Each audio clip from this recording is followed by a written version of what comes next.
আসসালামু আলাইকুম। সকল প্রশংসা আল্লাহ তাআলার। সবাইকে জানাই শুভ সকাল। এটা হলো আমার স্বপ্নার প্ল্যান্ট, যেটাকে আমরা ডব্লিউটিপি বলি।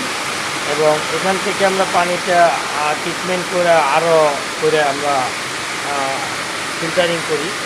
তো এই প্ল্যান্টটা দিয়ে আমরা পানিকে ফ্রেশ করি এবং বিশুদ্ধ করি আর কি। বিশুদ্ধ করার পরে এই পানিতে আমরা প্রোডাক্ট ইউজ করি। ইচ্ছে করলে এটা মিনারেল ওয়াটার হিসাবে আমরা চালাইতে পারি, কিন্তু সাথে একটা ওজন জেনারেটর লাগে, তাহলে এই প্ল্যান্ট দিয়ে আপনি মিনারেল ওয়াটার করা সম্ভব। তো প্ল্যান্টটা দেখেন, এখানে আছে প্রথমটা হলো আপনার সেন্ট ফিল্টার, কার্বন ফিল্টার, তারপরে সফটনার, ঠিক আছে, যেটা আমাদের রিজেন এবং কার্বন পাথর বেক করা থাকে।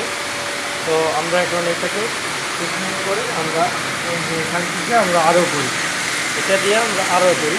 আরও করার পরে পানিটা আমাদের বিশুদ্ধ হয়ে তারপরে আমরা আরেকটা কাজ করি, সেটা হলো আরোর পরে এখানে আমরা ইউভি লাইট ইউজ করি।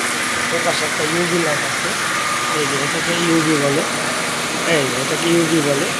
এই ইউভি লাইটটা আমরা ইউজ করি, ইউভি হয়ে তারপরে আপনি যাতে চলে যায়, এই ট্যাঙ্কিতে চলে যায় ফুড গ্রেড সিস্টেম। এখানে এসে আমাদের পানিটা যাবো, এরপরে আমরা বিভিন্ন খাবার ইউজ করি। সবাই ভালো থাকবেন। আসসালাম।